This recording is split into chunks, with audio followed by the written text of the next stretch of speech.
नमस्कार दोस्तों, स्वागत है आप सभी का दौलतधार बावर्ची में, जहां हर रेसिपी में बसता है पहाड़ी स्वाद और घर की यादों का तड़का। आज हम बनाने जा रहे हैं एक ऐसी सब्जी जो जितनी सेहतमंद है उतनी ही स्वाद से भरपूर, गार्लिक करेला फ्राई। करेले की कड़वाहट को ऐसे हटाएंगे कि खाने वाले उंगलियां चाटते रह जाएं।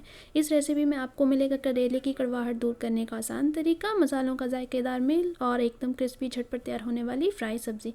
तो चलिए शुरू करते हैं। इसके लिए मैंने यहाँ 350 ग्राम करेले, जिनको अच्छे से धो के थोड़ा सा छिलके गोल पीसेस में काट लिया है। इसमें हम सबसे पहले डालेंगे थोड़ा सा नमक, थोड़ी सी हम डाल देंगे यहाँ हल्दी। नमक हम इसलिए डाल रहे हैं ताकि जो करेले की जो कड़वाहट है वो नमक और हल्दी से थोड़ी सी कम हो जाएगी। तो इसको हम अच्छे से मिला लेंगे। मैं ऐसे ही मिला रही हूँ, थोड़ा सा अच्छे से रफली ऐसे मिला लेंगे। मिलाने के बाद हम इसको यहाँ कवर करके कम से कम 10 से 15 मिनट के लिए ताकि होने छोड़ देंगे, ताकि जो उसका जो मॉइस्चर है वो थोड़ा सा आ जाए। साथ ही साथ हम चॉपिंग पार्ट कर लेंगे। इसके लिए मैंने एक बड़ा प्याज, जिसको मैंने थोड़े से लंबे स्लाइसिस में काट लिया है, फाइन चॉप ना करें। इसको मैंने ऐसे लंबे पीसेस में कट करके रख लूँगी। और उसके बाद हम ले लेंगे 2 हरी मिर्चें और यहाँ पे 3 से 4 गार्लिक ले लेंगे। आप चाहे बड़े हैं तो थोड़े कम लें, छोटे साइज़ के हैं गार्लिक तो थोड़े ज़्यादा ले लें। मिर्ची को मैं फ़ाइन चॉप नहीं करूँगी ताकि जो मिर्ची का जो स्पाइसी टेस्ट है वो सब्ज़ी में बना रहे। गार्लिक को काट लिया है और अब हम देखेंगे कि ऑलमोस्ट 15 मिनट के बाद यहाँ पे हम करेलों को चेक करेंगे। तो ये जो करेलों का पानी है, हल्दी वाला पानी, वो अलग होना स्टार्ट हो गया है। हमारे करेले ऑलमोस्ट थोड़े से जो मॉइस्चर आ गया है करेलों में, तो इसको हम रख लेंगे और हम साथ में गैस पे रख देंगे पैन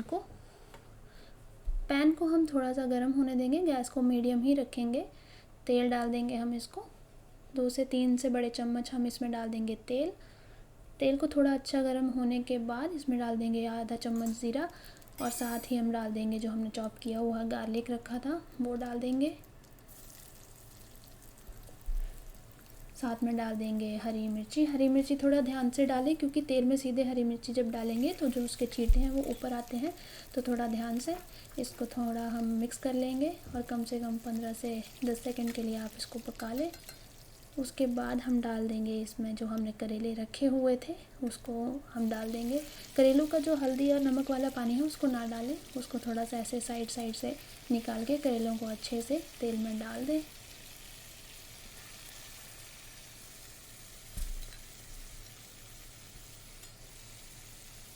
अच्छे से मिक्स कर लेंगे। कम से कम करेलों को यहाँ 7 से 8 मिनट के लिए पकने के लिए छोड़ देंगे हम, ताकि जो करेले हैं थोड़े से मीडियम गैस पे अच्छे से पक जाएं।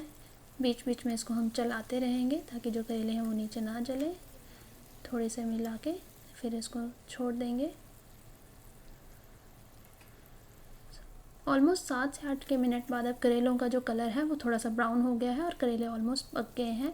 तो गैस को हम थोड़ा सा स्लो कर देंगे और अब हम डालेंगे मसाले। 1 चम्मच हल्दी, थोड़ा सा गरम मसाला, आधा चम्मच धनिया पाउडर और 1/4 चम्मच अमचूर। इसको हम अच्छे से मिक्स कर लेंगे और मसालों को थोड़ा सा करेलों में अच्छे से हम पकने देंगे। मसाला मिक्स हो गया है। अब हम डाल देंगे प्याज, जिसको हमने काट के रखा हुआ था, एक बारीक काटा हुआ बड़ा प्याज। इसको अच्छे से मिला लेंगे, मसाले में अच्छे से मिक्स कर लेंगे। करेले ऑलमोस्ट पक गए हैं तो यहाँ पे हम मीडियम गैस पे थोड़ा सा यहाँ नमक डाल के प्याज के साथ करेलों को कम से कम 3 से 4 मिनट के लिए पका लेंगे। और इसको बीच बीच में हम ऐसे थोड़ा सा चलाते रहेंगे ताकि जो करेला है वो नीचे हमारा जले ना। यहाँ ऑलमोस्ट करेले और जो हमारा प्याज है वो पक चुका है। करेले का कलर भी बहुत अच्छा लग रहा है, करेले भी पक गए हैं और प्याज और हमारे मसाले सारे अच्छे से पक गए हैं। हमने बिल्कुल अच्छे से मसाले यूज़ किए हैं। यहाँ करेले को थोड़ा सा ऐसे काट के देख लें कि करेला पक गया है कि नहीं। तो यहाँ करेला पक गया है हमारा, तो इससे ज़्यादा ना पकाएं। तो करेले की सब्ज़ी हमारी ऑलमोस्ट बन गई है और खाने के लिए रेडी है। देखने में ही टेस्टी लग रही है। यकीन मानिए, ऐसे अगर आप करेले की सब्ज़ी बनाएंगे तो जिसको अगर नहीं भी पसंद है उसको भी पसंद आएगी और सबकी फेवरेट बन जाएगी। और बिना कड़वाहट के करेले वाली सब्ज़ी को चाहे आप खाएं चपाती, परांठे के साथ या पूरी के साथ भी खा सकते हैं, अगर किसी को अच्छी लगती है। तो अगर मेरी ये डिश आपको अच्छी लगे तो प्लीज़ मेरे को लाइक और सब्सक्राइब का बटन ज़रूर दबाएँ और कमेंट्स में मुझे ज़रूर बताएँ कि मेरी ये डिश आपको कैसी लगी। और मुझे अगली डिश के लिए ज़रूर सजेशन है कि मुझे अपनी डिश में क्या नया डालना चाहिए। तो थैंक यू, धन्यवाद।